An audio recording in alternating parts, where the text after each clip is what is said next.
Kabanata 1721. Paraan ng Demiurge. Si Olympias ay kilala bilang isang prangka na babae sa Regal Palace. Mainit din ang ulo niya. Kahit naamo niya si Tyr, inaaway niya ito sa tuwing naiinis siya. Ang katagang Iron Maiden ay perpekto ang paglalarawan sa kanya. Gayunpaman, sa oras na ito, nang makita niyang nasa bingit ng kamatayan si Tyr para lamang protektahan siya, ipinakita niya ang kanyang pinakamalambot, pinakamahina na bahagi bilang babaeng bakal. Siya ay isang babae lamang, kung tutuusin. Ang kanyang mga luha ay umaagos na parang mga perlas na naputol ng isang sinulid. Sa likod ni Tyr, nalilito siya sa susunod na gagawin. Samantala, mabilis na lumabas si Clovis sa kanyang tirahan patungo sa kabundukan. Napatigil siya bigla nang may maramdaman siyang kung ano.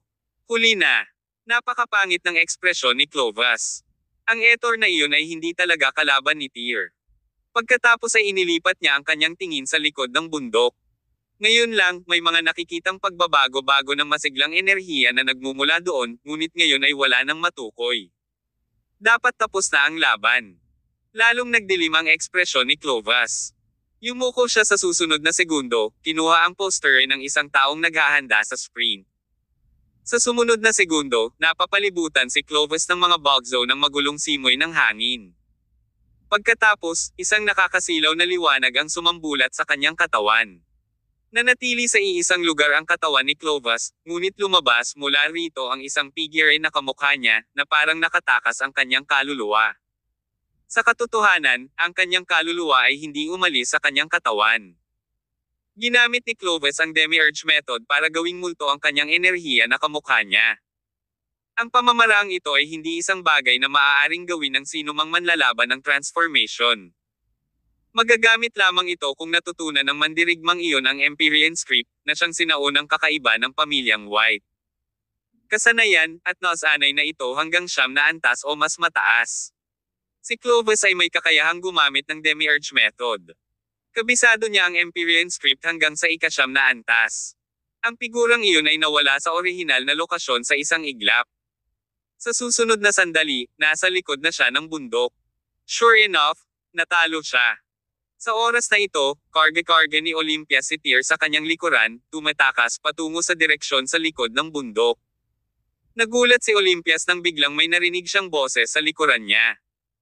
Napalingon siya bigla at nakita niya ang multo ni Clovis na lumulutang doon na parang kaluluwa mga 20 metro sa likuran niya. Natural, she was shell-shocked. Clovis. Anong klaseng teknik ito? Espiritu mo ba ito? Girl, anong pinagsasabi mo? Ngumisi si Clovis at nagutos, tumayo ka sa kinaroroonan mo at huwag kang gagalaw para tapusin ko ang buhay mo sa isang suntok. Aalis ka sa underworld nang walang sakit kung susundin mo ang mga utos ko. Nakakasakit ka. Naramdaman na ni Olympias ang nakamamatay na aura na nagmumula kay Clovis. Kahit na ang kalaban ay isa lamang multo na ipinamalas ng Demiurge method, hindi niya kayang labanan ng isang makapangyarihang mandirigma na tulad niya. Wala siyang pakialam sa utos ni Clovis. Hindi niya kayang tumayo lang doon at hayaan siyang patayin siya. Kaya naman, tumalikod siya at mabilis na tumakbo. Itinaas na ni Clovis ang kanyang kamay at naglunsad ng pag-atake kay Olympias. Ang pag-ataking iyon ay tila napakabagal, ngunit tila pinalamig nito ang mundo. Biglang naramdaman ni Olympias na parang naipit siya sa latian, at nahirapan siyang iangat ang kanyang mga paa. Hindi siya lumingon para tingnan kung ano ang nangyayari sa likuran niya. Ang tanging naramdaman niya ay ihip ng malamig na hangin. Binalot ng nakamamatay na aura ang buong katawan niya. Sa kabutihang palad, may isang figurang tumatakbo patungo sa kanya palabas ng kakahuyan sa kritikal na sandaling ito. Ang figure ay gumalaw sa napakabilis na bilis, lumilitaw sa likod. Si Olympias ay hindi halos makagalaw kaagad. At ang isang figure ay mabilis na hamarang. Nagtama ang kanilang palm attack para kontrahin ang atake ni Clovis sa mismong lugar. Boom! Ang pagsabog ay muffled. Nasira ang lahat ng nakapalibot na bulaklak, halaman, at puno. Arg! Narinig ni Olympias ang isang muffled sound na dumarating sa kanyang likuran. Ang mapang-ipong puwersa sa kanyang katawan ay tuluyan ng naglaho sa puntong iyon. Binalingan niya siya at nakita si Ortwan na nakatayo sa likuran niya. Lolo Ortwan. Girl, Kunin mo si Tyr at tumakbo sa direksyon ng White Clan Memorial Park. Bilisan mo. Hindi masyadong nag-isip ang Olympias. Diretso lang niyang binuhat si Tyr sa kanyang likod at tumakbo patungo sa White Clan Memorial Park. Huminga ng malalim si Ortwen at tumayo sa kinaroroonan niya. Nanginginig pa rin ang kamay niya matapos niyang pasabugan ang atake ng palad na iyon kay Clovis kanina. Medyo naging malabo ang figure ni Clovis. Mukha siyang galit na galit, ngunit may bakas ng pagkaseryoso nang titigan niya si Ortwen. Kinawian niya, Ortwen, ang lakas ng loob ng isang katulong na tulad mo na hamarang sa daraanan ko. Na-practice mo na ba ang Empyrean script hanggang level 9? Huminga ng malalim si Ortwen at walang malay na umatras. Bam! Isa pang sampal ang nanggaling sa tapat. Nagnganga ang ngipin ni Ortwen bilang tugon. Inipon din niya ang lahat ng kanyang masiglang lakas at ibinalik ang putok na iyon. Matapos magpalabas ng panibagong tinig, umatras si Ortwen ng 7 hanggang 8 sunod-sunod na hakbang. Napahinto siya sa isang iglap, umuubo na siya ng dugo mula sa pag-counterattack kay Clovis. Ang nabanggit na matanda ay hindi napigil ang magpakawala ng matinding paghihirap. Isang malakas na atraksyon ang nagpa-atres sa multo, at hindi nagtagal ay bumalik siya sa kanyang aktwal na katawan sa mansyon. Ang glow kay Clovis ay nawala ang katawan. Muli siyang tumingin sa likod ng bundok, isang malalim na pagkasimangot ang makikita sa kanyang mukha. Sumugod si Jules sa eksaktong pagkakataong iyon. Old man, are you okay? Nag-aalalang tanong niya matapos mapansin ang pawis na noo ni Clovis. Ayos lang ako. Umiling si Clovis. Pagkatapos niyang kumalma, sinabi niya, patay na si Etor. Dinala ni Ortwen sina Tyr at Olympias at tumakbo sa White Clan Memorial Park. Ano? Patay na si Etor. 2 segundong natulala si Jules. Nabigo ka sa pinaka-critical na oras. Ang batang iyon, Tyr, ay hindi kasing simple ng iniisip mo, ngunit hindi sila maaaring tumakbo sa malayo. Siya nga pala, magpadala ka ng bumisita kay Oates. Maaari natin siyang imbestigahan at malaman kung gaano katagal bago mahinog ang mga prutas ng salvo. Hindi na natin kayang maghintay pa. Isa pa, tandaan na hindi pa ganap na kinuha ang kontrol ng pamilya, kaya maiwasan mo ang salungatan sa Oates sa lahat ng mga pagkakataon. Nakuha ko, matanda. Patay na si Etor. Bakas lang ng kalungkutan ang naramdaman ni Jules. Maliban doon, hindi siya naapektuhan ng pagkamatay. Dati, palaging ginagamot ni Jules ang kanya mga nasasakupan na may kabaitan. Ang pagiging isang mabait na tao ay nakatulong sa kanya upang makakuha ng isang malaking bilang ng mga tagasunod. Hindi lang sa pamilyang White, marami rin siyang kaibigan sa sinaunang martial arts world. Ang mga taong ito ay tapat sa kanya. Maging ang mga mandirigma tulad ni Etor ay handang mamatay para sa kanyang kapakanan. Nakalulungkot nang tuluyang matanggal ang maskara ni Jules, lumabas na ang lahat ng dati niyang kabutihan at katwiran ay walang iba kundi mga harapan. Iyon mismo ang inilarawan ni Ansel kay Olympias pabalik sa bilangguan. Si Jules ang pinaka-ipokrito. Nakita niya ang lahat sa paligid niya bilang kanyang mga pawn. Si Ansel ay maaaring mukhang walang utak at malupit, ngunit tama siya sa lahat. Si Jules ay mas malupit at higit pa mas masama kaysa sinuman sa pamilyang White. Kabanata 1722. True Rage. Samantala, sa White Clan Memorial Park.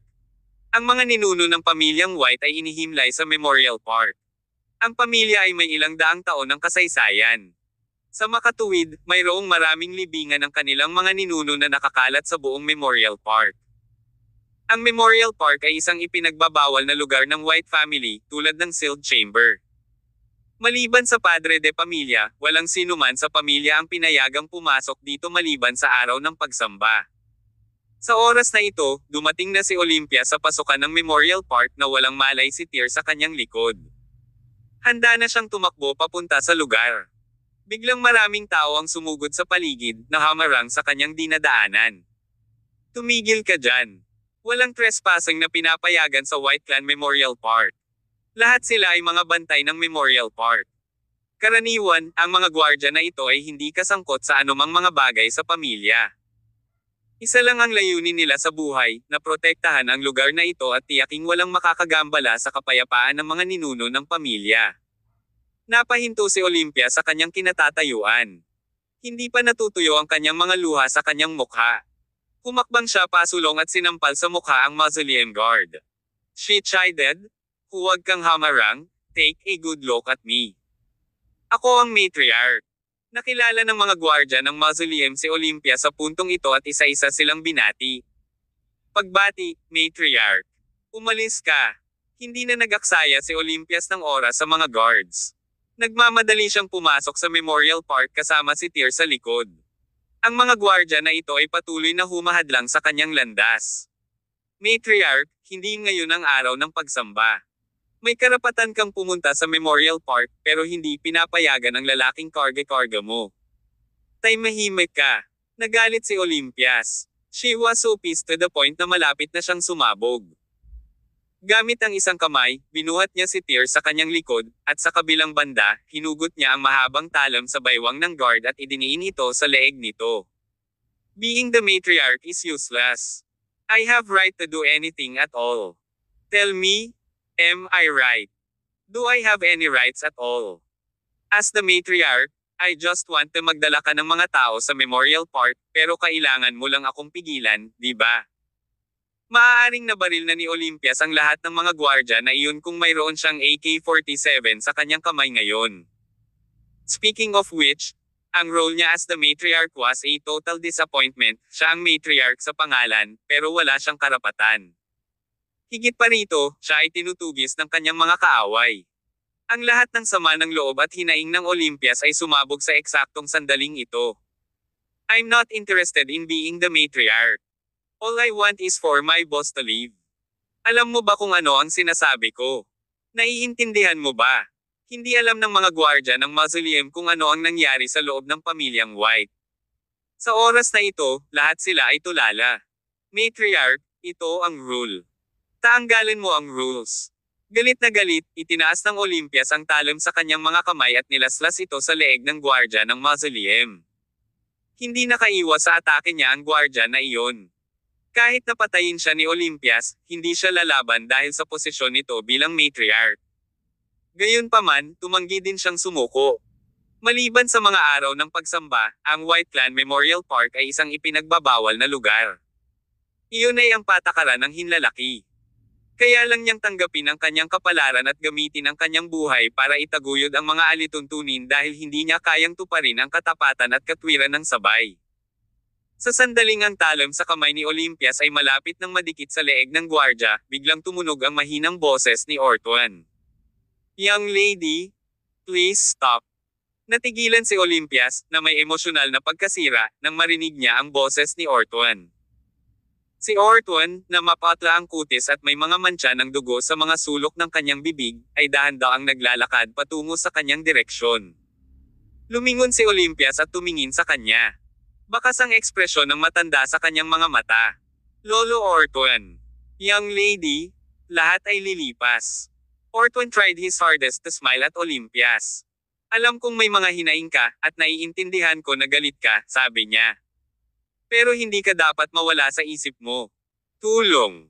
Mangyaring iligtas ang aking amo. Nakikiusap ako sa iyo, Lolo Ortuan. Lumuhad pa ako para magmakaawa sa iyo. Gustong lumuhad ni Olympias. Nagulat si Ortuan sa kanyang aksyon. Dali-dali niya itong pinigilan at sinabing, Young lady, you can't do this. Please don't cry. Mabubuhay ang amo mo. Pagkasabi niyan, isa-isang sinulyapan ni Ortuan ang mga gwardya at sinabing, tabi ka. Pero, hindi ito naaayon sa rules. Huminga ng malalim si Ortuan at may hinanap sa bulsa ni Tyr. Bulalas niya nang matuklasan niya ang isang puting token, nakikita mo ba ito? Ito ang parehong white token na dati nang ipinagkatiwala ni Dylan kay Silas na ipasa kay Tyr. Hindi pa sinabi ni Tyr kahit kanino ang tungkol sa token simula noong dumating siya sa White Family Mansion, pero bakit malalaman ni Ortuan ang tungkol dito at kunin ito sa kanyang bulsa sa oras na ito? Lahat ng nangyari sa oras na iyon ay kakaiba. Tulala din ang Olympias. Natigilan ang mga gwardya ng mausoleum nang makita nila itong white token.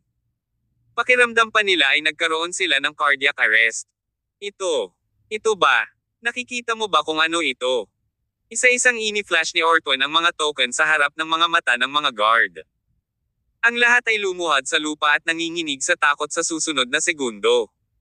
Pagbati, Eldrayan. Eldrayan. Ang Olympias ay mabangis na humalik at tumingin sa paligid ng hindi malay. This is the Eldrayan Order. Pag nakita mo yung order parang nakilala mo ng personal si Eldrayan. Bawal bang bumisita si Eldrayan sa White Clan Memorial Park kasama ng ibang tao? Natural, walang lakas ng loob ang mga guard para pigilan si Eldrayan. Young lady, bilasan mo at dalhin mo si Tyr sa likod ng Memorial Park. Pagkatapos mong dumaan sa grounds, maliligtas ang buhay niya, paliwanag ni Ortwan habang inililigpit ang order. Lolo Ortwan, bakit naman dadalhin ng amo ko ang token ni Eldrayan? Hindi ito ang oras para ipaliwanag ko ito.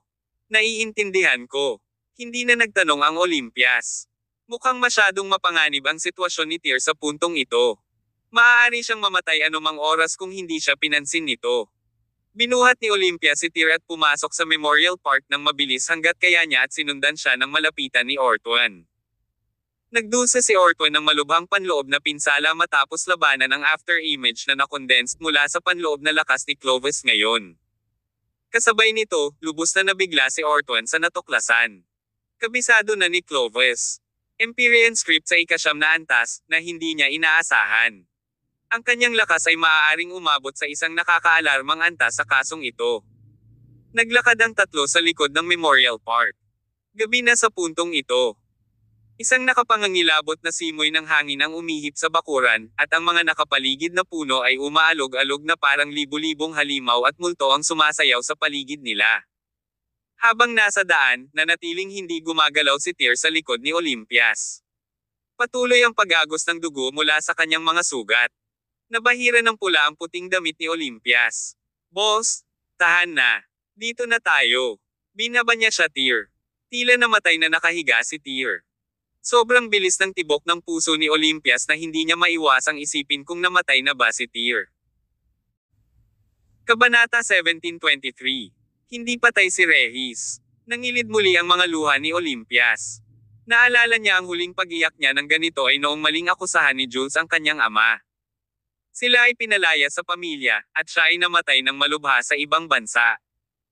At si Olympias, pagkatapos ay gumala na mag-isa sa bansang nasalanta ng digmaan. Minsan siya ay ipinagbili bilang isang alipin, ngunit hindi siya umiyak.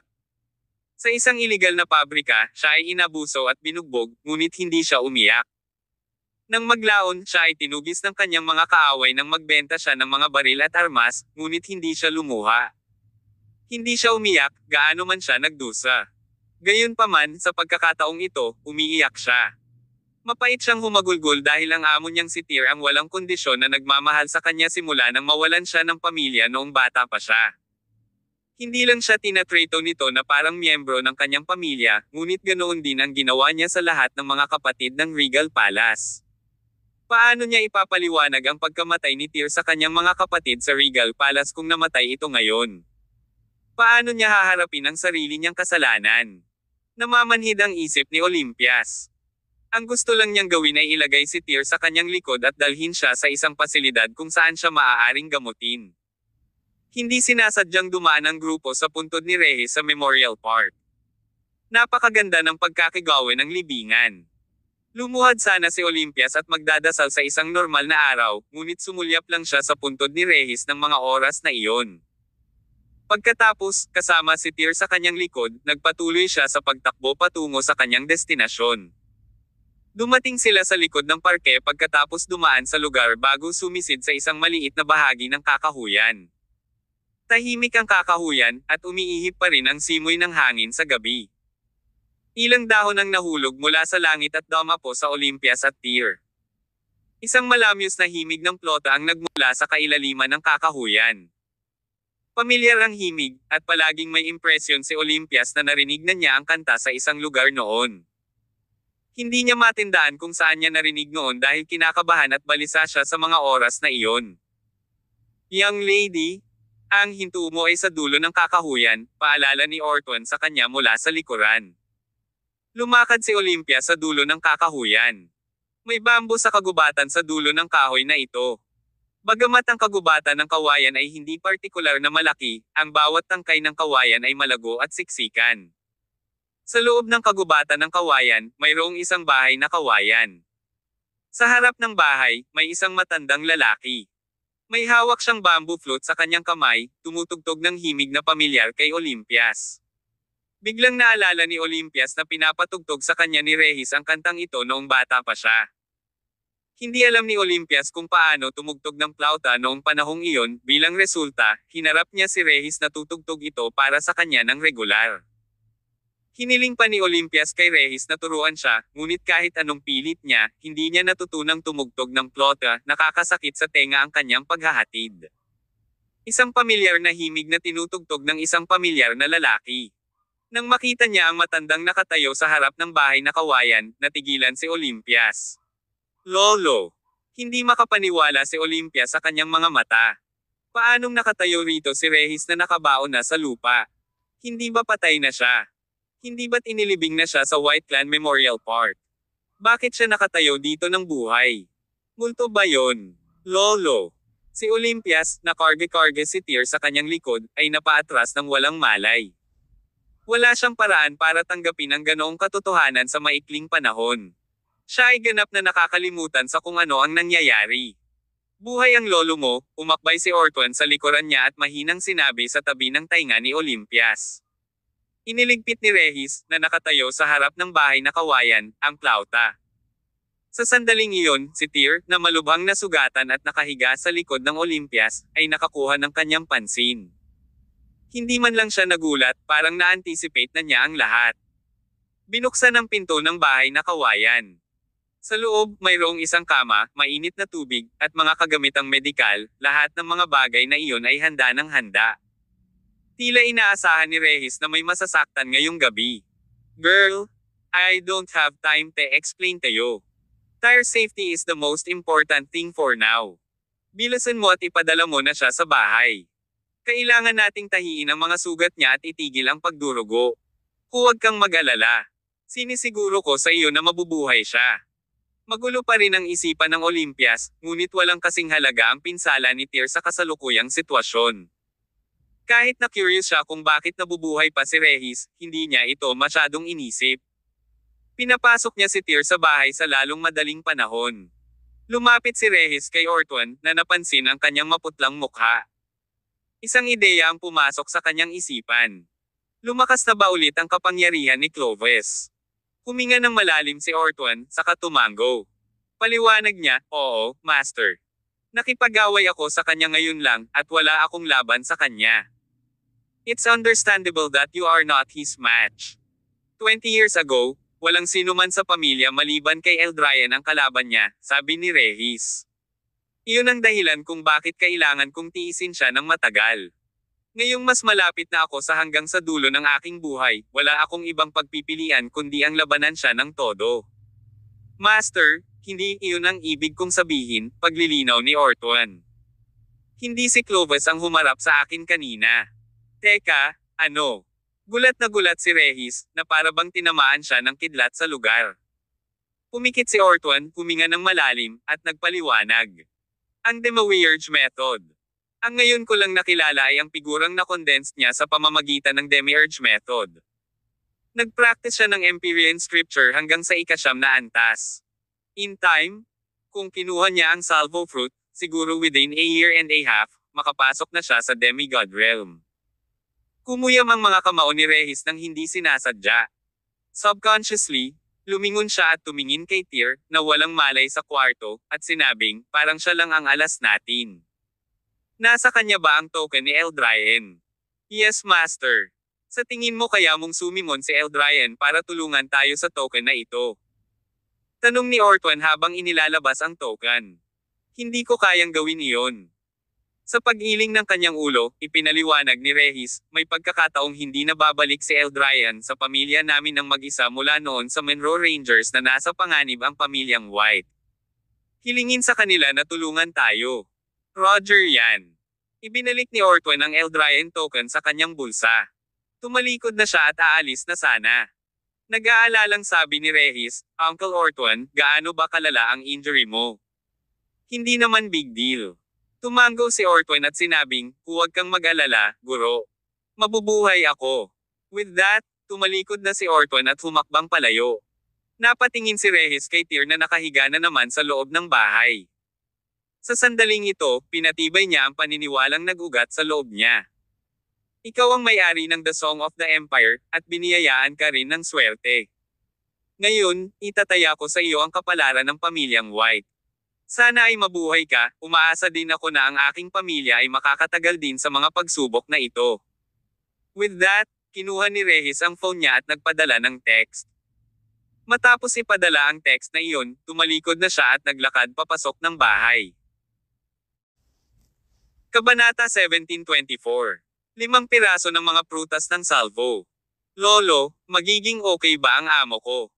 Si Olympias, na gumagamot sa mga sugat ni Tyr, ay agad na tumawag kay Regis. Ipinatong ni Regis ang kanyang kamay sa katawan ni Tyr at dinama ang kanyang pulso. Paliwanag niya, magulo ang pulso niya sa ngayon. Hindi lamang siya dumanas ng matinding panlabas na pinsala, ang kanyang panloob na pinsala ay malala rin. Halos hindi siya nakatakas sa kanyang buhay. Mamamatay na ba siya? Kahit nakunin siya ng mga kampo ng kamatayan, pupunta pa rin ako sa palasyo ng pinuno at iligtas siya kahit anong mangyari, matigas na sagot ni Regis. Makalipas ang halos kalahating oras, natapos na ni Olympias ang paglilinis ng mga sugat ni Tyr at pinatigil ang pagdurugo. Ang mga gamot na inihanda doon ay hindi karaniwan. Binubuo sila ng mga elixir na ginawa mula sa mga mahiwagang halamang gamot na may mga mahimalang katangian na maaaring huminto ang pagdurugo. Pinalunok din ni Regis si Tyr ng hindi kilalang tableta. Matapos itong lunukan, bumuti ng husto ang kutis ni Tyr, at mas naging pantay ang kanyang paghinga. Medyo natahimik si Olympias tapos na ang lahat. Inikat niya ang kanyang ulo at tiningnang mabuti ang kanyang lolo. Si Regis ay mukhang mas mahusay kaysa sa balat niya dati. Hindi naman siya mukhang terminally ill patient. Tanong ni Olympias, Lolo, ikaw. Anong nangyayari dito? Sagot ni Regis, as you can see, I was faking my death. Ginawa ko yun para ma-reveal nila ang tunay nilang kulay. Lolo, sinong tinutukoy mo? Si Jules at Clovis, oo nga. Nakapasok na kayo sa sealed chamber, kaya dapat na-discover nyo ang totoo, di ba? Paliwanag ni Regis, ang Tio Jules mo, ang nag-frame ng tatay mo noon, hindi ang Tio Ansel mo. Sa katunayan, hindi mo siya tiyuhin, ngunit sa halip, anak ni Clovis. Nang ipanganak ang aking ika-4 na anak, pinalitan siya ni Clovis ng sarili niyang anak, si Jules, nang ipanganak. Maraming taon na ang nakalilipas, si Clovis ang pinakadakilang henyo ng aming pamilya. Malapit na siyang magmana ng posisyon bilang patriarch, ngunit dahil sa kanyang kadugo, sa kalaunan ay naging patriarch ako dahil sa aking pagkakakilanlan bilang isang direktang inapo. Hindi kailanman sinabi ni Clovis tungkol doon, ngunit palagi niyang kinikimkim ang sama ng loob sa kanyang puso. Siya ay palaging naghahangad na maging pinuno ng pamilya, pagkatapos ng lahat. Gayunpaman, hindi siya kwalipikadong humawak ng posisyon dahil hindi siya nagmula sa isang direktang linya. Sa wakas, gumawa siya ng pamamaraan ng pagpapalit ng mga sanggol sa kapanganakan. Pinalitan niya ang aking anak na lalaki ng kanyang sarili at nagkunwaring inaalalayan si Ansel sa kanyang likuran, para lamang makapaghatid siya ng isang nakamamatay na suntok kay Ansel sa pinakakritikal na oras at matulungan si Jules na makuha ang posisyon ng patriarch. Sa sandaling si Jules ay naging pinakabagong patriarch, ang kanyang linya ay itataas mula sa collateral patungo sa direktang linya. Sa wakas ay nahawakan na ni Olympias ang buong larawan na ang buong pamilya ay patuloy na nag-aaway, maging ito man ay lantaran o patago. Ang kapayapaan ay hindi kailanman umiral sa loob ng family sa napakahabang panahon. Nagtaka siya, Lolo, dahil alam mo na ang tungkol dito, bakit hindi mo pinaalis si Clovis at Jules noon? Hehe. Sa paglipas ng mga taon, si Jules ay nag-recruit ng maraming mandirigma, at nakaipon ng malaking bilang ng mga katulong sa labas, mapait na sabi ni Regis. Lahat sila ay napakalakas. Ang lakas naman ni Clovis ay hindi maarap. Natatakot akong manalo. Hindi ko kayang panindigan sila kung kailangan kong labanan sila ng direkta. Paano naman ngayon? Paliwanag ni Regis, ngayon, na-practice na ni Clovis ang Empyrean script hanggang sa ika-9 na antas, at ang lakas ng kanyang pakikipaglaban ay mas nakakatakot. Sa huli, lahat ng bagay sa kanya ay nasa kanya. With that being said, nilinggan ni Regis si Tyr. Aking boss. Tama ka. Tumango si Regis at nagpaliwanag, nang umuwi ang tiyo Dylan mo para makita ako dati, sinabi niya sa akin na mayroong isang lalaki na ang pinili. Siya ay biniyayaan ng swerte at lakas. Malamang na makayanan ng lalaking ito ang malawak na kapangyarihan ng isang salvo na prutas at labanan si Clovas. Boss ko ba ang lalaking iyon? Tama ka. Regis then urged, Girl, you should rest for a while. Don't worry about him. Ngayong itinaya ko na ang kapalaran ng buong pamilya kay Tyr, hindi ako papayag na may mangyari sa kanya. Samantala, sa cottage sa likod ng Grove, sa loob ng White Family Mansion. Sa mga oras na ito, kagagaling lang ni Oates sa field. Pagkatapos niyang kumain, dinidiligan niya ng tubig ng bukal sa bundok ang mga mahiwagang halamang gamot sa bakuran. Ang pamilyang White ay kamakailan ay sumailalim sa malalaking pagbabago, ngunit ang mundo ni Oates ay hindi naapektuhan. Parang kahit anong mangyari sa labas, walang magbabago dito, at wala siyang kinalaman sa buong mundo. Nang tumunog ang kanyang telepono, natigilan si Oates nang makita ang caller ID. Ibinaba niya ang water scoop at pinindot ang screen ng phone niya para basahin ang text message. Nakentrote kaagad ang mga mata ni Oates pagkatapos noon. Para sa ilang segundo, siya ay petrified sa lugar. Maya-maya ay pumasok na siya sa cottage. Pagpasok niya sa bahay, kinuha niya ang isang napakasela na kahon. Ang kahon na iyon ay may malakas na epekto sa pagbubuklad at ginamit upang mag-imbak ng iba't ibang mahiwagang halamang gamot at prutas. Lumapit siya sa puno ng prutas ng salvo at pinagmasdan ang malinaw na kristal na mga bunga ng salvo, na hinog na. Pagkatapos ay nag-isip ng malalim si Oates. Pumitas ba ako ng 5 prutas ng salvo? Medyo hindi makapaniwala si Oates.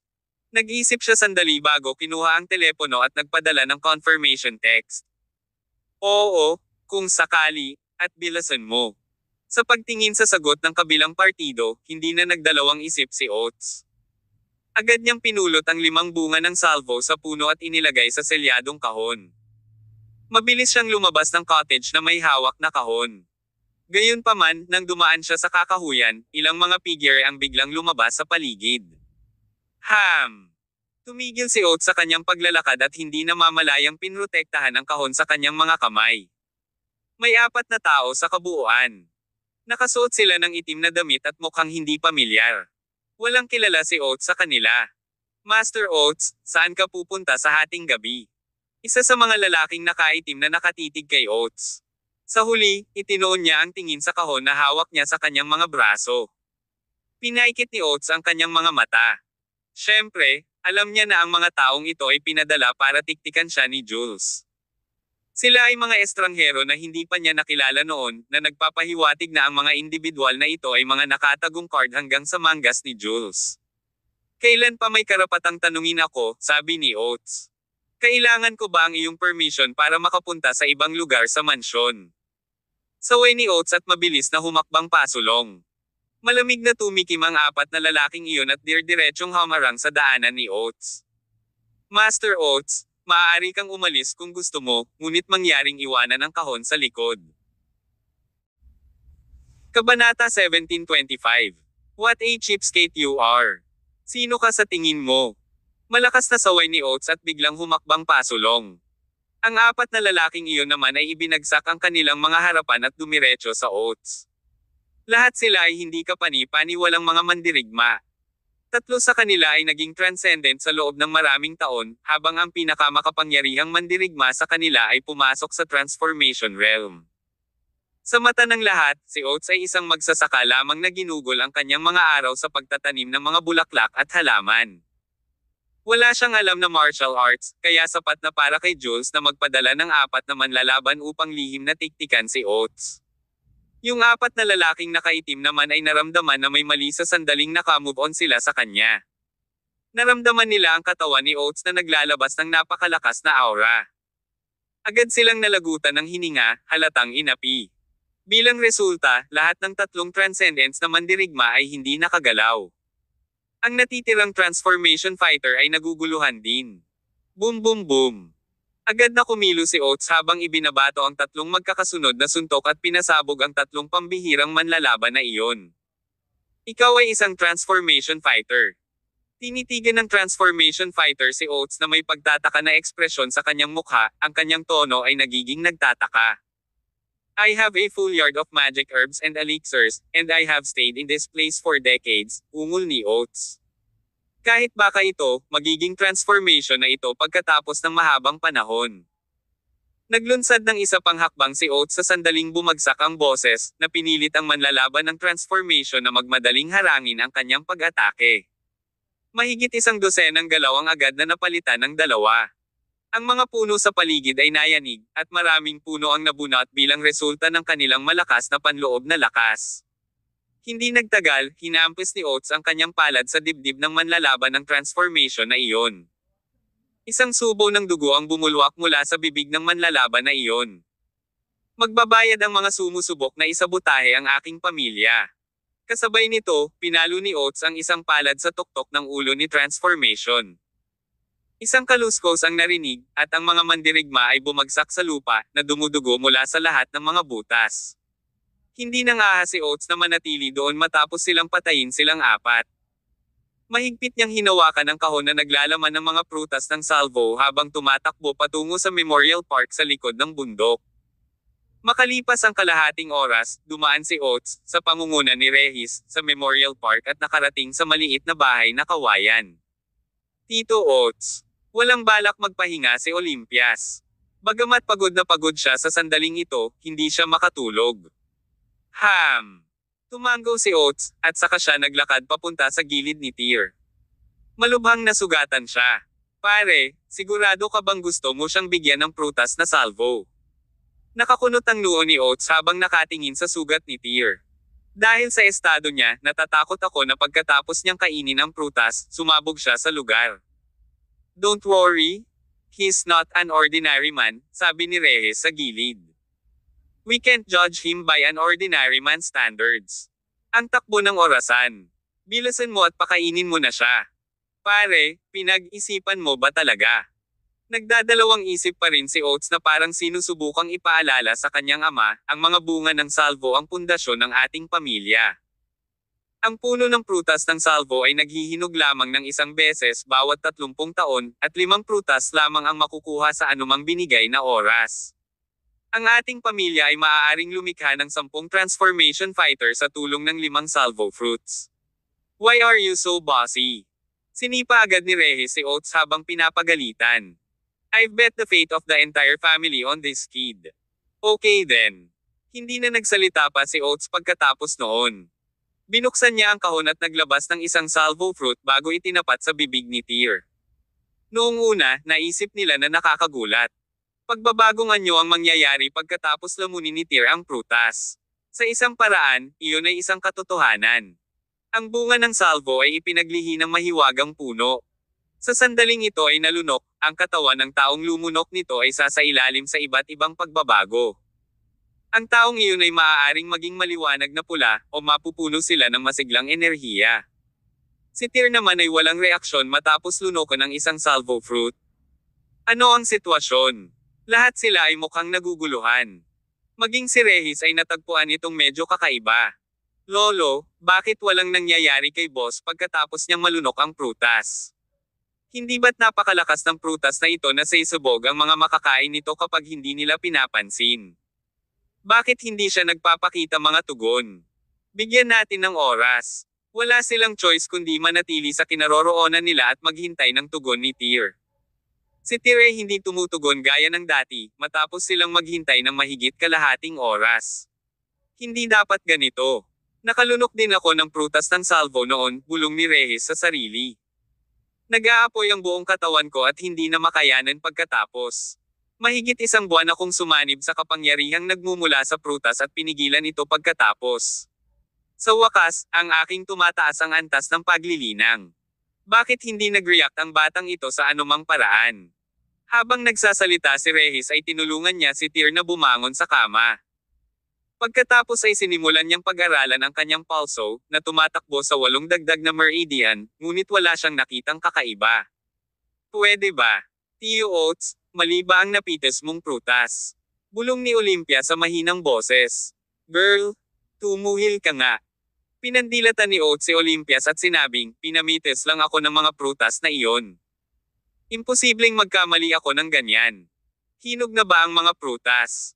Tanong ni Regis. Oo, hinog na sila. Kahapon lang sila hinog. 30 years, not a single day more or less.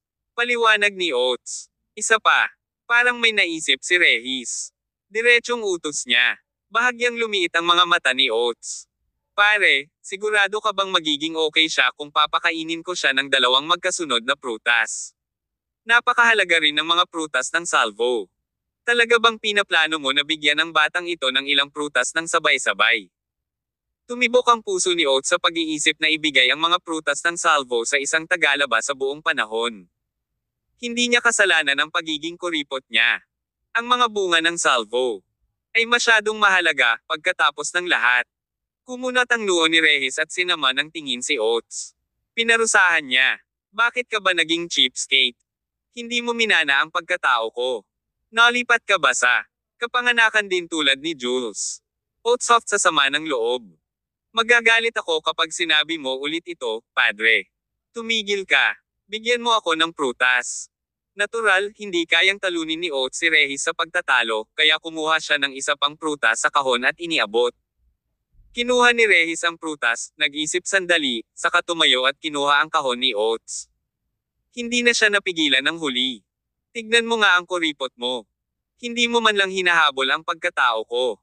Habang nagrereklamo si Regis, isa pang salvo fruit ang pinasok niya sa bibig ni Tyr. Ito ay katulad ng dati. Wala pa ring reaksyon si Tyr. Ito ay kakaiba. Sa oras na ito, kahit si Regis ay medyo hindi sigurado. Si Olympias, na tumabi sa buong oras, ay muling kinabahan. She asked, Lolo, my boss. Is he beyond saving? Lolo ikaw. Girl, huwag kang magsalita ng walang kwenta. Kabanata 1726. Lunokan ang lahat. Huminga ng malalim si Regis. Makalipas ang ilang minuto, mukhang nakagawa na siya ng malaking desisyon. Inilabas niya sa kahon ang lahat ng natitirang salvo fruits at isinilid sa bibig ni Tyr. Ang kanyang hindi inaasahang galaw ay nagpagulat kay Olympias. Pare, nagdedeliryo ka ba? Kinilig si Oates nang makita ang kilos ni Regis. Paano mo maipapakain lahat ng 5 prutas sa kanya? Tumahimik ka at manood. Mabilis na pinigilan ni Regis si Oates na akmang susugod sa kanya. Nakatayo sa gilid si Oates habang pawis na pawis. Sabi niya, pare, hindi ako kuripot dito. Alam mo naman na kahit kumain ng salvo fruit ang isang transformation powerhouse, matatagalan siya para maubos ang kapangyarihan. Kung pinakain mo siya ng lahat ng 5 prutas ng sabay-sabay, sisubog pa rin kahit na naabot na niya ang God Realm. Hindi. Hindi natin dapat husgahan ang batang ito ayon sa pamantayan ng mga ordinaryong tao.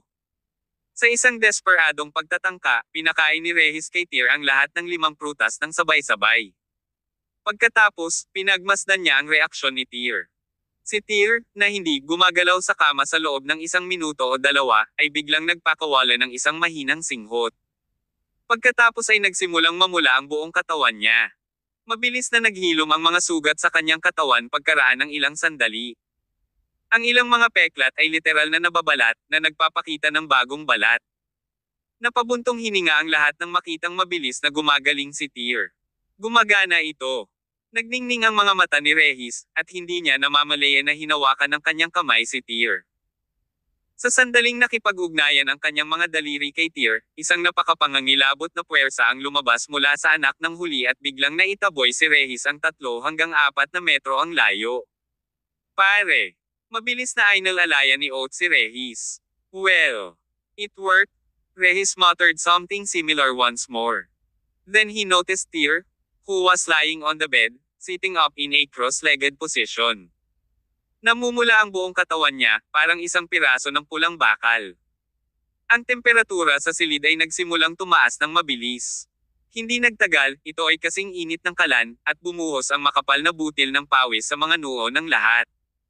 Habang patuloy na tumataas ang temperatura, nagsimulang masunog ang ilang bagay na gawa sa papel. Lolo, ano ang dapat nating gawin ngayon? Nag-aalalang sigaw ni Olympias nang makita ang kalagayan ni Tyr. Huminahon, gumagana ang mga bunga ng salvo. Ang kanyang kaligtasan ay tinutukoy ng kanyang kapalaran. Nang maramdamang patuloy na tataas ang temperatura, sumigaw si Regis, umalis na tayo rito. Mabilis na lumabas ang tatlo sa bahay na kawayan.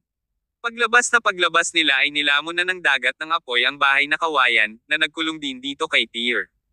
Boss! Lubhang natakot si Olympias na tuluyang makulong si Tyr sa dagat ng apoy. Gusto niyang sumugod at iligtas siya, ngunit pinigilan siya ni Regis. Sabi niya, babangon siya mula sa abo. Huwag kang pumasok dyan. Lolo, tell me the truth. Magiging okay lang ba siya? Wala akong ideya, girl. Samantala, sa tirahan ng Great Elder. Matanda, ang gulo ng melody mo. Si Clovis ay tumutugtog ng alpa, ngunit ang himig ay hindi kasing kalmado at atmosfera gaya ng dati. Sa halip, ito ay naging unhinged at magulo. Gosh! Biglang tumalsik ang dugo sa bibig ni Clovis. Nagulat ito kay Jules na umupo sa tapat niya. Dali-dali siyang tumayo at nagtanong, matanda, okay ka lang? Okay lang ako. Kumaway ng kamay si Clovis habang bumubulusok ng hangin sa kanyang pusod. Makalipas ang ilang sandali o dalawa, nanambalik ang kulay sa kanyang kutis. Aniya, hindi ko akalain na ganoon kalakas si Ortuan. Ngayon lang ako nakipagpalitan ng atake sa palad sa kanya, at ang impact ay nakagambala sa aking focus. Kamakailan lang ay pumasok na ako sa ikasyam na antas ng Empyrean script, kaya ang aking cultivation ay may hindi ko pa maabot ang isang matatag na estado, sasampalin ko siya hanggang sa mamatay ng isang hampas ng palad kung mapapatatag ko ang aking paglilinang. Matandang lalaki, nakamit mo na ngayon ang magagandang tagumpay, sabi ni Jules. Kahit 10 Ortwins ay walang kapangyarihan laban sa iyo kung kalabanan mo siya ng pisikal. Ngayong hinog na ang mga bunga ng salvo, kukuha ako ng isa para sa iyo bukas at tutulungan ka sa pagkamit ng demigod status. Relax, payo ni Clovis. Ang pagiging demigod ay mahirap. Kasing hirap ng pag-akyat sa langit. Matagal bago lumitaw ang pagkakataong ito. Kailangan kong dahan-dahan dahil ang pagmamadali nito ay halos tiyak na magbabalik sa akin. Hintayin natin ang mga gawain ng pamilya ng nasa ayos at ikaw ay lehitimong nasa posisyon ng patriarka, kung gayon ay isa sa alang-alang ko ang pag-angat sa demigod realm. Sige, kung ganoon. Matandang lalaki, kung magiging demigod ka, wala tayong dapat ikatakot kahit na bumalik si Eldryan sa hinaharap, sabi ni Jules sabay tango. Habang nag-uusap ang dalawa, biglang pumasok sa loob ng bahay ang isang lalaki sa takot habang sumisigaw, Master Jules, Great Elder, may nangyaring masama. Anong meron sa gulat? Napalingon si Jules sa lalaki habang kinakastigo. Sumagot ang lalaki, pinatay ni Oates ang mga lalaking ipinadala natin sa kakahuyan. Inalis niya ang mga bunga ng salvo. Ano? Biglang nagbago ang ekspresyon ni Jules nang marinig ang ulat. Agad na nanginig ang katawan ni Clovis. Tumakbo siya palabas ng kanyang bakuran sa sumunod na segundo. Hindi nagtagal, nagmamadaling dumating ang grupo sa looban ni Oates. Nabaluktot ang mukha ni Clovis sa galit nang matuklasan nila ang tigang na estado ng puno ng prutas ng salvo. Saan siya nagpunta na may dalang mga prutas? Galit niyang sigaw habang nanlalaki ang mga mata. Sumagot ang katabi niya sa nanginginig na boses, No. I don't know. Basura. Idinampi ni Clovis ang palad sa bungo ng lalaki.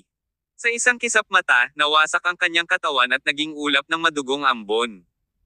Sa oras na ito, sumugod din si Jules patungo sa bakuran kasama ang kanyang mga tauhan. Tinanong niya, saan niya dinala ang mga prutas ng salvo. Lumingon si Clovis sa likod ng Misty Slopes, na matatagpuan sa likod ng mansyon ng pamilya. Isang nakakasilaw na liwanag muli ang bumungad sa kanyang katawan sa sumunod na segundo. Sa isang kislap ng liwanag, isang multo ang lumabas sa kanyang katawan at sumugod sa direksyong iyon. Dumating ang multo ni Clovis makalipas ang ilang segundo sa direksyon ng likod ng bundok, ngunit dahil sa kanyang lakas, hindi niya nagawang maglakbay ng napakalayo. Hinaila siya pabalik sa kanyang katawan pagkalabas ng mansyon. Old man. Nang makitang bumalik na sa normal si Clovis ay agad na lumapit si Jules sa kanya. Anong nakita mo? May mali. Sunod-sunod na huminga ng malalim si Clovis, naging mas nakakatakot ang kanyang ekspresyon. Hindi na tayo makapaghintay. Walang paraan na magagawa natin iyon. May nakakatakot at nagbabantang aura na nakapalibot sa Memorial Park. Jules, Tipunin ng lahat ng mga manlalaban sa lalong madaling panahon at magmarcha patungo sa Misty Slopes. Lahat sila. Parang may nalaman siya, nagbago ang ekspresyon ng mukha ni Jules. Oo, lahat sila. Malamig na sabi ni Clovis, kabilang iyong mga katulong na inayos mo sa labas ng pamilya. Ipatawag silang lahat. Tumangala siya sa madilim na langit. Gumagamit ako ng anumang paraan na kailangan para makoronahan ka bilang pinakabagong patriarka ng pamilyang White bago magbukang liwayway. Roger yan. Kabanata 1727. Ang dakilang 8 Monroe Rangers. Gabi na, sa loob ng isang hotel sa Fern City. Isang grupo ng mga lalaki at babae na naglalabas ng dominanteng aura ang nakaupo sa isang silid. Ang pinuno ay ang parehong blonde na lalaki sa isang bomber jacket. Ang assassination squad na ipinadala upang pumatay kay Olympia sa Regis Tower noong huling pagkakataon ay pinili mula sa grupong ito ng mga tao. Bago pa pekay ni Regis ang kanyang pagkamatay, dito na nakatalaga ang grupo. Simula noon, hindi na sila umalis sa lungsod. Lahat sila ay naghihintay ng pagkakataong tulungan si Mr. White. Sa wakas ay dumating na ang oras. There has been a message from Mr. White, sabi ng blonde-haired na lalaki habang nakatayo sa harap ng bintana habang nakatingin sa madilim na buwan sa kalangitan sa gabi. Ngayong gabi, lilinisin ni Mr. White ang pamilyang White, minsan at magpakailanman. Ang mga kasama natin ay uunlad at uunlad, habang ang mga laban sa atin ay sasalubungin ang kanilang pagbagsak. Bago ang madaling araw ng bukas, nais ni Mr. White na kunin ang posisyon ng patriarka ng pamilyang White. Punta tayo sa pamilyang White ngayon. Swoosh swoosh swoosh. Sabay-sabay na tumayo ang lahat ng tao sa kwarto. Mukhang hindi sanay ang mga taong ito na umalis sa main entrance. Sa halip, sabay-sabay silang tumalon palabas ng bintana. Pagkatapos noon, nagmaneho sila patungo sa mansyon ng pamilyang White. Ano yun? Hindi nagtagal pagkatapos makapasok ang lahat sa kotse, isang nakasisilaw na puting liwanag ang biglang sumugod patungo sa kalangitan mula sa isang tiyak na direksyon sa Fern City. Matapos itong pumunta patungo sa langit, ang puting liwanag na iyon ay talagang nabuo sa isang hugis ahas na puting glow. Pagkaraan ng ilang sandali, ang ningning ay naging hindi mabilang na mga sinag na hugis espada na nakakalat sa lahat ng direksyon, na para bang lahat sila ay bahagi ng isang espesyal na palabas ng paputok. What is this? Lahat ng tao sa sasakyan ay napatingin sa direksyong iyon. Hindi lang iyon, napansin din ng maraming tao sa Fern City ang kakaibang phenomenon na ito. Don't worry about it. Baka fireworks yan. Pagkatapos ay hinimok ng blonde, magmaneho ka dali. Sabihin mo sa iba pa na maabutin tayo. Kailangang makarating tayo sa White Family Mansion sa loob ng isang oras. Okay. Sa oras na ito, sa isang tindahan ng panday sa isang tiyak na sulok ng Fern City, mayroong isang matandang may pilak na buhok na may hawak na martilyo na bakal. Panay ang paghampas niya ng isang mainit na espadang bakal sa harap niya. Ang bakal na espada ay mainit na mainit. Ang matandang iyon ay basang-basa sa pawis. Isang kalabog na tunog ang maririnig sa tuwing kumakatok siya dito. Isang figure ang dahan-daang lumapit sa kanya mula sa malayo. Isang matandang lalaki din ang lumapit sa kanya. Nakasuot siya ng simpleng kasuotan at tila isang magsasaka. Tingnan mo ang langit. Dahan-dahan siyang nagsalita. Itinuro ng matandang nakadamit na parang magsasaka ang kalangitan sa gabi na ngayon lang nakasindi ng puting liwanag. Matagal ko na itong nakita, mabangis na muling manartilyo ng matandang panday ang bakal na espada sa kanyang harapan. Bumalik na ba si Eldryan? Hindi bumalik si Eldryan, pero bumalik na siguro ang token niya. Ano? Bulalas ng matandang panday habang inihagis ang martilyo at hinawakan ang pulang espadang bakal na iyon. Sinong nasa tamang pag-iisip ang manggahas na isabutahe ang White family ko? Tara na. Magkakaroon tayo ng showdown sa mansyon. Sa sandaling bumaba ang boses, ang dalawa ay naglakad ng magkatabi at nawala sa malawak na gabi sa sobrang bilis.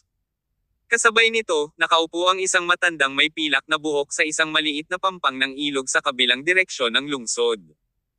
May hawak siyang fishing rod at walang kurap na nakatitig sa kumikinang na liwanag na lumulutang sa ibabaw ng tubig. Isang flash ng puting liwanag ang sumabog sa kalangitan sa gabi, una sa anyo ng isang puting ahas, pagkatapos ay sa anyo ng isang taybak, na malinaw na nakalarawan sa ilog ng ibabaw. Ito ang Eldryan token. Tumingin muna ang matanda sa ilog, pagkatapos ay tumangala siya sa kalangitan sa gabi. May problema ang pamilyang White. Pagkababa ng boses, hinailan ng matanda ang tali sa tubig. Hindi na siya nagabalang agawin ang fish barrel. Sa halip, nagmamadali siyang tumakbo patungo sa direksyon ng pamilyang White. Sabay-sabay, may ilang iba pa na nakakita ng puting liwanag sa Fern City at sumugod sa White Family Mansion sa kabila ng lahat. 8 sila.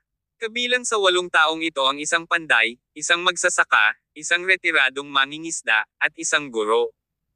Sa mga mortal na lungsod, ang bawat isa ay gumanap ng iba't ibang ordinaryong papel. Sa katunayan, wala sa mga taong ito ang karaniwan. Ilang dekada ang nakalipas, lahat sila ay walang awa na mandirigma na sumunod kay Eldrayan sa paglibot sa bansa. Ngayon sila ang Monroe Rangers ng White Family. Magpapakita lang ang Monroe Rangers kapag may problema ang pamilya. Si Eldrayan lang ang makakatawag sa kanila. Dahil ang demigod ay wala, ang Eldrayan token ay kumakatawan sa kanya sa isang kahulugan. Ang pamilyang White ay sasailalim sa mga pagbabagong nakakasira ng lupa ngayong gabi. Sa hating gabi, ang bahay na kawayan kung saan matatagpuan si Tyr ay ganap na nasunog sa apoy na iyon. Nagbuga ng nakakapasong temperatura ang katawan ni Tyr na nagpasiklab ng apoy. Ang kanyang katawan ay sumailalim sa makabuluhang pagbabago matapos ubusin ang 5 prutas ng salvo ng sabay-sabay. Namumula ang buong katawan niya, at may manipis na apoy pa nga na nag-aapoy sa ibabaw niya. Ang kanyang katawan ay napuno ng marahas na enerhiya na nagpahirap sa mga ordinaryong tao na lapitan siya. Naka-cross-legged si Tyr sa mga guho noong panahong iyon. Mukhang inaayos niya ang kanyang paghinga para mabawasan ang impact. Ilang oras na itong nangyayari. Walang nakakaalam kung ano ang mangyayari kay Tyr sa huli. Bandang 1:00 ng umaga, bumalik si Ortwan sa kagubatan ng kawayan. Nang makita niya ang sitwasyon ni Tyr ay natigilan din siya. Tanong ni Ortwan, "Master, anong klaseng sitwasyon si Tyr ngayon?" Sagot ni Rehis, "Pinakain ko siya ng lahat ng 5 prutas ng salvo.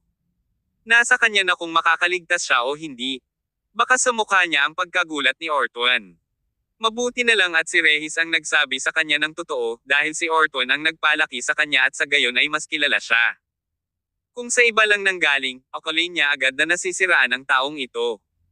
"Nagpadala ka na ba ng balita?" "Oo." Ngumiti si Ortwan at tumango. "I have activated the energy in the Eldrayan token," sabi niya habang ibinalik ang Eldrayan token kay Rehis. Dapat ay nakikita ito ng lahat ng Monroe Rangers. Siguradong lahat sila ay nagmamadali dito sa ganitong oras. Guru, ang dakilang elder ay umunlad sa 9 na antas ng paglilinang ng Empyrean script. Higit pa rito, sila ang namamahala sa isang napakaraming powerhouses. Kahit na ang Monroe Rangers ay tumulong sa amin, natatakot ako na ang aming mga pagkakataon na manalo ay maliit. Walang pakialam na ngumiti si Rehis at sinabing, "Kailangan mong kumuha ng pagkakataon na makuha ang anuman sa mundong ito, Tio Ortwan. Halos 2 dekada ko na itong tiniis, at ayaw ko nang umatras pa. Gusto ko lang na magkaroon ng showdown kay Clovis ngayong gabi. Ayokong magkaroon ng anumang pagsisisi sa buhay ko, manalo man ako o matalo." "Naiintindihan ko." Malakas na tumango si Ortwan. Sa tabi niya ay mukhang determinado rin si Oates. "Girl, stay here at bantayan mo si Tyr." Pagkatapos nito, lumabas si Rehis sa kagubatan ng kawayan at tinungo ang direksyon ng Memorial Park. "Lolo, ikaw." Nang maabyutin siya ni Olympias, may gusto siyang sabihin, ngunit sa huli, hindi pa rin siya nagsasalita. "Hintayin mo lang na magising ang amo mo." Ibinaling ni Rehis ang kanyang ulo at binaril ang Olympias ng isang napaka-relax na ngiti. "Okay." Madihinding tumango si Olympias. Kabanata 1728. Ang pagbagay ay isang kailangan. Kasabay nito, ang isang malaking bilang ng mga gwardya ay nagmamadaling lumabas ng White Family Mansion at pumunta lahat sa likod ng Misty Slopes. Karamihan sa mga taong ito ay tapat na taga-suporta nina Jules at Clovis. Mayroong maraming mga powerhouses sa kanila. Higit pa rito, ang iba sa kanila ay dating mga subordinate ng Ansel, pati na rin ang ilan na hindi pumanig. Kahit na ang mga neutral na tao ay kailangang sumunod sa mga utos ni Jules, ngayong kontrolado na niya ang karamihan ng puwersa ng pamilya. Ngayong gabi, nagutos si Jules ng paghahanap sa buong Misty Slopes. Ang Olympia sa Tyr ay dapat mahuli sa isang paraan o iba pa. Nauna nang inakusahan ni Jules si Olympias na dinala ang Empyrean script sa Regal Palace ng walang pahintulot, na isang seryosong paglabag sa mga patakaran ng pamilyang White. Kahit na si Olympias ang matriarch, kailangan niyang harapin ang isang pagsubok. Sa katunayan, ngayong bumagsak na ang grupo ni Ansel at kontrolado na ng grupo ni Jules ang pamilya, walang lakas ng loob na tanungin ang inilabas niyang utos. Halata sa maraming tao na si Jules ang may pekana. Kasabay nito, marami ang nag-isip na si Jules ang nag-o-orchestra sa sarili niyang pagpatay, pati na rin ang pananambang kay Olympia sa Regis Tower. Ang lahat ay nasa mesa ngayon na ang mga bagay ay umunlad sa puntong ito. Dahil dito, tuluyang nalaglag ni Jules ang kanyang harapan. Kahit na maraming miyembro ng pamilya ang hindi nasisiyahan sa kanya, walang paraan na malabanan siya. Sino ang maglalakas loob na salungatin si Jules ngayong nakatipon na siya ng malaking bilang ng mga powerhouse, pati na rin ang suporta ng Great Elder, Clovis. Bilang karagdagan, kamakailan lamang ay kinuha ni Oates ang mga prutas ng salvo ng walang pahintulot. Inakusahan ni Jules si Oates na nakipagsabuatan kina Olympia sa Tyr para nakawin ang mga mahiwagang prutas ng pamilyang White sa panahong ito. Ang krimeng ito ay higit na karumal-dumal kaysa sa naunang akusasyon. Bilang resulta, sina Oates, Tyr, at Olympias ay naging lahat ng mga makasalanan ng pamilyang White. Si Jules ay naglabas ng mahigpit na utos na ang mga nabanggit na tao ay dapat putulin sa lugar kapag nahuli. Isang malaking bilang ng mga powerhouse ang sumugod sa direksyon ng White Clan Memorial Park. Ang unang taong dumating sa pinangyarihan ay si Quent, na nagsisilbing sangla para kay Jules sa pamilyang White.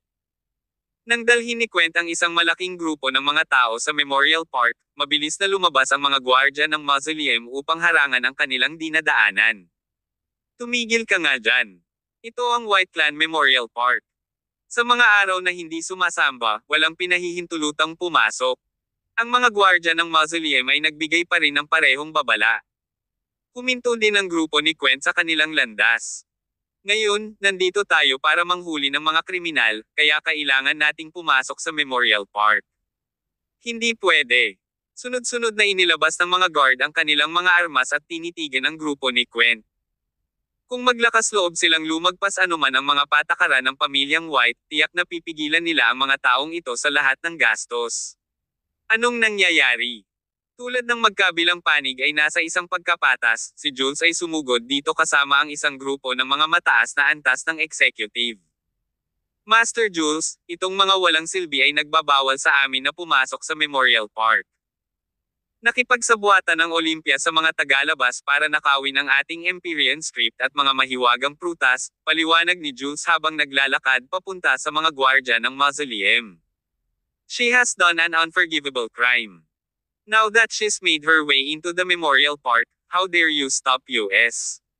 Are you all trying to shelter the criminals? Nagmamadaling paliwanag ng leading mausoleum guard, Master Jules, sinusunod lang namin ang rules dito. Si Eldrayan ang nagtakda ng mga patakarang ito. Gaanong kapangahasan? Biglang umungol si Jules. Hinugot niya ang mahabang tom mula sa guard shield next to him, at pinutol ang ulo ng mausoleum guard na iyon ng isang laslas. Hindi mo ba naiintindihan ang sinasabi ko? Bilang tao, dapat matuto kang maging flexible at umangkop sa sitwasyon. Matapos putulin ang ulo ng gwardya, dumiretso si Jules sa Memorial Park, na sinundan ng malapitan ni Quent at ng iba pa. Ang natitirang mga gwardya ay walang kapangyarihan na pigilan sila. Ang tanging magagawa nila ay tumayo doon na tulala, hindi na naglakas loob na sumugod. Unti-unting dumami ang mga powerhouse sa lugar na ito. Ang Memorial Park, na tila nakakatakot sa una, ay naging masigla pagkatapos ng halos kalahating oras. Ang senior management, ang Council of Elders, ang Disciplinary Room, Justice Hall, ang White Farmy Guard. Halos kalahati ng mga pangunahing manlalaro ay natipon dito ngayong gabi. Mayroong ilang daang tao ang dumalo. Nang dumating si Great Elder Clovis, hinanap na ni Jules at ng kanyang mga kasama ang buong lugar. Pinangunahan na ni Quent ang isang grupo ng mga lalaki sa likod ng Misty Slopes, kasama ang ilang matatanda ng council. Nahanap mo na ba sila? Lumapit si Clovis kay Jules at nagtanong. Nagpatuloy si Jules sa pagkalikot sa binhi ng salvo fruit sa kanyang palad. Hindi pa, sagot niya. Masyadong madilim dito, at ang likod ng bundok ay napakalaki. Mahabang oras ang paghahanap sa kanila. Bahagyang tumango si Clovis. Pagkatapos ay isang makinang na liwanag ang bumungad sa kanya.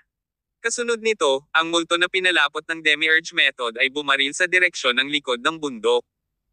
Makalipas ang halos 10 minuto, bumalik ang multo sa kanyang katawan. Kawayan gubat. Sa sandaling sinabi ni Clovis ang lokasyon, mukhang nagulat si Jules at ang iba pa. Paliwanag niya, may sunog sa kagubatan ng kawayan, at may malakas na pagbabago-bago ng enerhiya doon. Sabihin sa lahat na pumunta sa kagubatan ng kawayan. 3:00 ng madaling araw, sunod-sunod na sumugod ang napakaraming tao sa kagubatan ng kawayan. Ang lahat ay punong-puno ng layuning pumatay. Sabay-sabay na dumating sina Clovis, Jules, at iba pa, at nang makita nila ang madilim na anino ng umuugong na kagubatan ng kawayan sa harapan noon, lahat sila ay napatigil. Isang malamyos na plota ang tumunog, isang napakalakas na kapangyarihan na umaalingaw-ngaw sa himig. Patayin natin ang apoy sa daan na papasok. Si Quent, na nagmamadali sa harapan, ay inilabas ang kanyang mahabang tom. Sa mahinang ungol, pinangunahan niya ang malaking bilang ng mga tao na sumugod sa kagubatan ng kawayan sa lalong madaling panahon. Isang malakas na bagzo ng hangin ang umihip sa kagubatan ng kawayan, na naging sanhi ng pagkalansing nito. Ang isang malaking bilang ng mga dahon ng kawayan ay nahuhulog mula sa langit. /// Nagkaroon ng sunod-sunod na mga laslas, at ang bawat dahon ng kawayan ay tila may dalang ilang puwersa, patuloy na binabaril ang mga taong ito.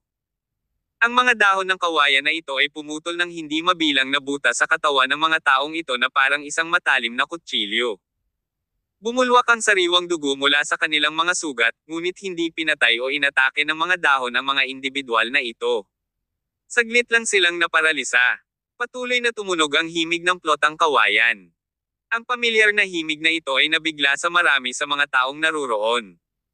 Tumigil ka. Tumigil ka dyan at umatras ka. Gamit ang tom sa kanyang kamay, inalis ni Quent ang mga lumulutang na dahon ng kawayan.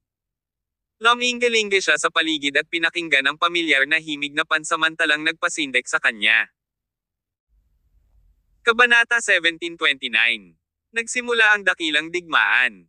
Hindi nagtagal, ang unang batch ng mga taong sumugod sa kagubatan ng kawayan ay mabilis na umatras. Nakatayo rin sa harap ng kagubatan ng kawayan si Jules, Clovis, at ang iba pa sa mga oras na ito. Natigilan ang lahat habang nakikinig sa himig. This melody is. Lalong lumalim ang pagkunot ng noo ni Clovis to the point na nagkasalubong ang mga kilay niya. Old man, this melody sounds very familiar. Nakuha rin ni Jules ang ilang pahiwatig mula sa melody. Hindi lang sila, kundi lahat ng matatanda na sabay-sabay na dumating, pati na rin ang mga senior members ng White Family, ay may naramdamang mali.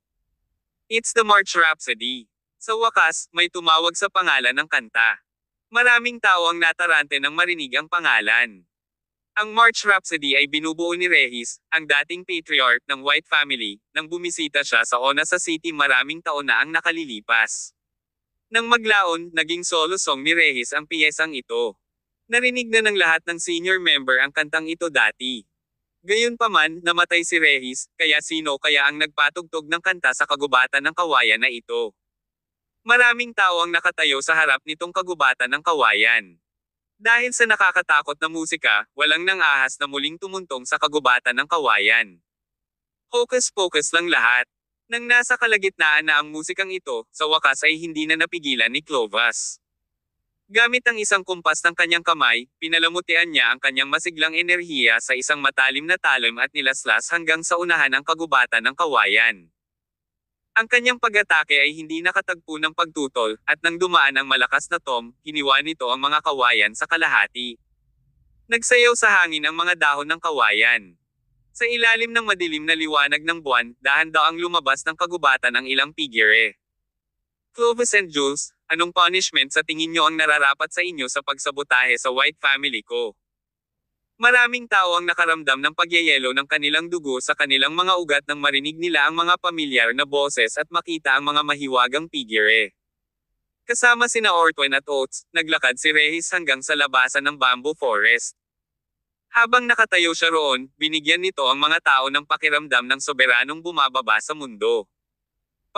Patriarch. Natigilan ang lahat at nagtatakang tumingin sa kanila. Maraming tao ang hindi maiwasang kuskusin ang kanilang mga mata, iniisip na sila ay nakakakita ng mga bagay. Obviously, sinipan na ni Reyes ang balde. Bakit siya lilito sa lugar na ito ng ganitong oras? Wala itong saysay. Patriarch. It's the Patriarch. Sabay-sabay na umalangaw-ngaw ang napakaraming boses. Pakiramdam ni Jules ay parang tinamaan siya ng kidlat, at bigla siyang natahimik. Padre, ikaw. Ikaw. Sa kabila ng malabong ngiti sa labi, malamig ang tingin ni Reyes. Jules, I treated you like my own son, but you want to kill all my descendants. As expected, malupit ka. Pare. Ako. Don't call me that. You are not my son. Reyes roared. Noon, pinalitan ni Clovis ang kanyang anak sa akin sa kapanganakan. Namatay na ang anak ko sa isang labanan 13 taon na ang nakararaan. Ngayon, ito na dapat ang oras para mahayag ang katotohanan. Noon, ikaw ang salarin na nag-frame sa pangalawa kong anak, si Zeph. Hindi ko na inisip ang tungkol sa bagay na iyon, iniisip na maaari mong pigilan ang iyong sarili, ngunit hindi ko inaasahan na dadaan ka sa kalsadang ito. Gusto mong itama ang record, tama. Ang mga alituntunin ni Eldrayan ay nagsasaad na ang ating pamilya ay dapat magkaisa, ngunit nais ninyong dalawa na magsagawa ng panloob na rebelyon. Hindi lang iyon, ngunit nagpadala ka rin ng lahat ng uri ng tao upang pumatay ng iba. Hindi ka karapat-dapat na maging miyembro ng White Family. Maraming tao na naruroon ang hindi sinasadyang umiwas kina Jules at Clovis nang ibuhos ni Reyes ang beans. Ang dami ng impormasyon sa kanyang talumpati ay napakarami upang merehistro sa isang pagkakataon. Ito rin ay tila katawa-tawa at hindi makatotohanan noong una nilang narinig ito. Ang utak sa likod ng pag-frame ni Zeph 20 years ago ay si Jules sa halip na si Ansel. Hindi lamang iyon, si Jules ay biological na anak din ni Clovis sa halip na si Reyes. Ang dalawang ito ay nakipagsabuatan sa isa't isa upang baguhin ang pamilyang White mula sa loob palabas sa pamamagitan ng pagpapalit ng direktang linya ng dugo. Hindi na masasabing taksil ang kanilang ginawa. Clovis at Jules, ang lupit ninyong dalawa. Nang makita ng napakaraming senior executive si Reyes na nakatayo sa kanilang harapan, sabay-sabay silang naglakad patungo sa kanya. Agad silang nagiba ng paninindigan at galit na itinutok ang kanilang mga espada kina Clovis at Jules matapos marinig ang katotohanang bumabagsak sa mga labi ni Reyes. Halos kalahati ng mga powerhouse na dating sumunod kay Jules ay sumali sa panig ni Reyes. Mainit na nagtitigan ang magkabilang panig. Samantala, walang sinabi si Clovis mula sa simula. Nakatayo lang siya sa kinatatayuan niya na parang may iniisip. Nang matapos si Reyes sa kanyang talumpati, isang malakas na tahol ang pinakawala ni Clovis at tumawa. Reyes, isa ka talagang matandang Zorro. Nagagawa mo pang ang gumawa ng ganitong pandaraya ng pagpapanggap ng sarili mong kamatayan. Paano mo pa ipapakita ang tunay mong anyo kung hindi ko ginawang peke ang aking kamatayan? Tanong ni Reyes na singkit ang mga mata. To tell you the truth, bilang na ang mga araw ko, kaya kailangan kong pangalagaang mabuti ang mga gawain ng pamilya bago mangyari iyon. Hahaha. Reyes, 20 years mo nang alam ang totoo, pero never mo akong ginalaw. After 20 years, pareho na kaming umangat ni Jules sa poder. Ano pa ba ang kaya mong gawin sa akin sa puntong ito? Kaya Clovis, determinado ka bang magrebelde? Tanong ni Reyes. Rebelde. Pinaikit ni Clovis ang kanyang mga mata at sinaway, saan nanggagaling ang usapan tungkol sa paghihimagsik. Ang parehong dugo ay dumadaloy sa aking mga ugat gaya ng dumadaloy sa mga ugat ng pamilyang White. Ngayong umunlad na ang mga bagay sa puntong ito, Reyes, tukuyin natin ang isang mananalo ngayong gabi. Hindi dahil mas mababa ako sa iyo noong panahon na nawala ako sa iyo. Isa kang basura sa paningin ko. Isinilang ka lang sa direktang linya, mas mataas ang katayuan sa lipunan kaysa sa akin, at ipinanganak ka sa tamang mga magulang. Kaya ikaw ang patriarch ng pamilyang White ngayon. Bahagyang nag-tremble ang facial muscles ni Reyes. Sa sumunod na segundo, inilabas niya ang Eldrayan token. Tanong niya, Clovis, sigurado ka ba dyan? Ang Eldrayan token. Mabangis na lumiit ang mga mata ni Clovis nang makita niya ang Eldrayan token. Sa teknikal na pagsasalita, malakas pa rin ang impluwensya ni Eldrayan sa buong pamilya sa puntong ito. Kahit ang isang powerhouse na tulad ni Clovis ay natakot sa kanya. No choice si Clovis kundi ipaglaban ang buhay niya ngayong wala na siyang babalikan. Stop using Eldryan to pressure me. It's just a token. Kahit personal na magpakita si Eldryan dito ngayon, ikaw at ako. Isa lang sa atin ang mabubuhay. Swoosh swoosh swoosh. Halos sabay na inilabas ng magkabilang panig ang kanilang mga sandata, nakahanda na para sa isang showdown. Sa kasalukuyan, ang neutral na mga tao ng pamilyang White, gayon din ang ilan sa mga lalaking nasa ilalim ng utos ni Ansel, ay pumanig na lahat kay Regis. Ang mga tapat na taga-suporta ni Clovis at Jules ay nakatayo sa kanilang kabaligtaran. Linisin natin ang pamilya. Hindi na nag-abalang magsalita si Regis. Nagpakawala siya na mahinang dagandong, at ang magkabilang panig ay agad na nagkulong sa isa't isa sa mabangis na labanan. Kabanata 1730. Lahat ay dumating na. Isang labanan ang sumiklab sa pagitan ng ilang daang White family warrior sa kagubatan ng Kawayan. Bilang isang resulta, ang buong Misty Slope ay umalangaw-ngaw sa mga dumadagandong na tunog. Nagsimula na ang labanan sa bundok. Sa oras na ito, maraming sasakyan ang dumating sa paanan ng Misty Slopes. Tapos, napatigil silang lahat doon. Ang isang malaking bilang ng mga powerhouses mula sa sinaunang martial arts world ay lumabas sa mga sasakyan sa ilalim ng pamumuno ng blonde na iyon na nakasuot ng leather jacket.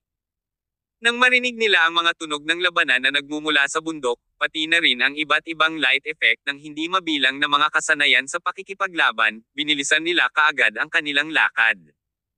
Kailangan nating dumating doon sa lalong madaling panahon at i-back up si Mr. White para patayin ang buong pamilyang White ngayong gabi. Sa kabilang panig ng Misty Slopes, sabay-sabay na dumating ang matandang panday, mangingisda, guro, at ang iba pang grupo na bumubuo sa 8 Great Monroe Rangers. Hindi sila tumigil nang makita nila ang mga kislap ng labanan sa bundok. Sa halip, mabilis silang sumugod sa lugar ng digmaan. Bumalik sa kagubatan ng Kawayan, ang kagubatan ay ganap na nawasak ng pukyutan. Ang iba't ibang powerhouse ay naglalagay ng kanilang pinakamahusay na pagsisikap sa labanang ito, ngunit ang tunggalian ay umabot sa punto kung saan ang dalawang partido ay hindi na makakasama. Si Clovis ay nanatiling nakaugat sa lugar sa gitna ng magulong labanan. Ang nakakatakot na aura na lumabas sa kanyang katawan ay maihahambing sa isang malawak na dagat, at patuloy itong kumakalat sa paligid. Ang kanyang tingin ay gumagala sa karamihan, sa kalaunan ay tumira kay Regis, na nakatayo sa kabilang panig. Nagbanta si Clovis, dahil nagpanggap ka ng iyong kamatayan kanina, ngayong gabi ay ipapadala na talaga kita sa kamatayan. Nanatili rin si Regis sa parehong lugar. May hawak siyang bamboo flute sa kanyang kamay. Ang kanyang aura ay hindi kasing talas ni Clovis, ngunit ito ay kasing lakas din. Nagkatinginan ang dalawa. Bagamat walang gumagalaw sa kanilang dalawa, tila nagsimula na silang magharap sa isa't isa. Maaaring ito ang pinakamalaking panloob na rebelyon sa kasaysayan ng pamilyang White. Pagkatapos ng gabing ito, maaaring mabawasan ng husto ang lakas ng pamilya sa sinaunang martial arts world, pero ano? Kung ang traitor sa loob ng pamilyang White ay hindi maalis, ang buong pamilya ay mapapawi sa loob ng 10 taon ng hindi hihigit. Ilang saglit, paspusang nag-away ang magkabilang panig, na pansamantalang hindi napigilan ang isa't isa. Sa sandaling iyon, 12 ng mga figure ang biglang sumugod mula sa paanan ng bundok. Halos 1/4 sa kanila ay mga mandirigma ng transformation.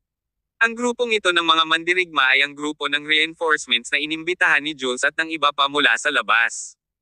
Mr. White, nandito kami para tulungan ka. Ang blonde ay umungal bago ang kanyang mga kamao ay pumutok sa isang makinang na tansong liwanag. Sumugod siya sa karamihan at agad na pumutok ng isang transcendent sa gilid ni Regis. Kasabay nito, ang iba ay naglunsad ng sunod-sunod na pag-atake. Ang bawat isa sa kanila ay nagmamalabis, at lahat sila ay lumalabas ng walang anumang reserbasyon. Nandito na pala kayo. Nakatayo si Jules sa tabi ng isang malaking puno na naputol sa kalahati. Ang isang malaking bilang ng mga itim na mandirigma ay nakatayo sa tabi niya. Ang mga individual na ito ay nangyari na napakalakas. Ito ay isang grupo ng mga mahiwagang powerhouse na napapabalitang pinagsama ni Etor. Hehe, pagkatapos ng gabing ito, si Mr. White ay gagawing patriarch para sigurado. Sa pagdaragdag ng grupong ito ng mga mandirigma mula sa sinaunang martial arts world, agad na lumiko ang mesa. Jules, traidor ka.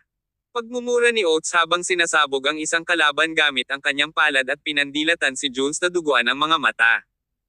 How dare you go as far as to recruit outsiders to sabotage our family? Siguradong mamamatay ka sa trahedya.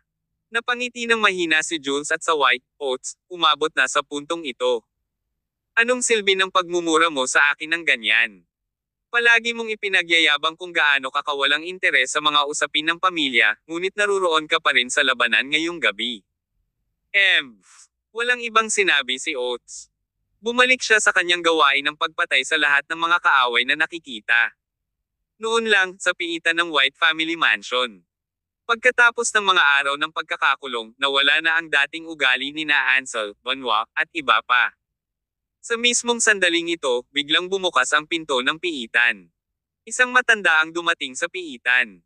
Kuya Raymond. Nang makita niyang lumitaw ang elder na ito na nagngangalang Raymond, biglang tumayo si Ansel, na orihinal na groggy. Tinanong niya, bakit ka naririto bigla? Huminga ng malalim si Raymond at direktang hinati ang bakal na kandado ng piitan gamit ang pag-indayog ng kanyang talam. Anong ginagawa mo? Nagdilim ang ekspresyon ni Ansel, are you trying to rescue me? This won't work. You'll end up into trouble. Dahil sa sinabi nito, sa kabila ng kanyang masungit na pag-uugali, si Ansel ay isang taong may malaking pagmamahal at katwiran. Ang kanyang pamilya ay nakulong sa isang piitan matapos silang linisin. Sa kabila ng kanilang pagkabilanggo, tinangka ng kanyang mga tagasunod na iligtas siya, ngunit tinanggihan niya silang lahat. Ang dahilan ay ayaw niyang kaladkarin ang mga taong ito kasama niya at sirain ang kanilang buhay ng tuluyan. Kaya, nang lumitaw si Raymond sa oras na ito, tumanggi si Ansel sa kanyang tulong. Master Ansel, nagkaroon ng malaking pagbabago sa pamilya. Bilasan mo at umalis ka dito ngayong gabi. Pagkatapos ng lahat at kumalma na bukas, maaari kang magpasya kung gusto mo bang bumalik dito o hindi, paliwanag ni Raymond. Anong ibig mong sabihin dyan? Napatingin si Ansel kay Raymond, natataranta. Raymond elaborated, Patriarch Regis is not dead. He pretended to be dead just to expose the Great Elder and Jules' scheme. Si Jules ay anak ng Great Elder, hindi ang biological son ng Patriarch.